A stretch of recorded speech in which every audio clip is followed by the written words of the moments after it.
Hello, in this video I want to show you how to manage email subscription in Temu shop.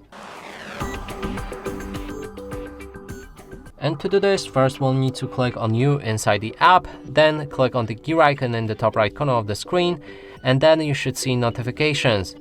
Right here you can see promotions, other updates, chat messages, your recommendations, customers activity, and avatar sharing.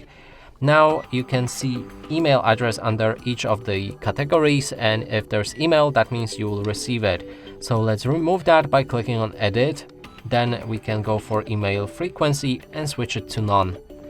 And do this for all of the options, and you should stop receiving any email messages from Temu.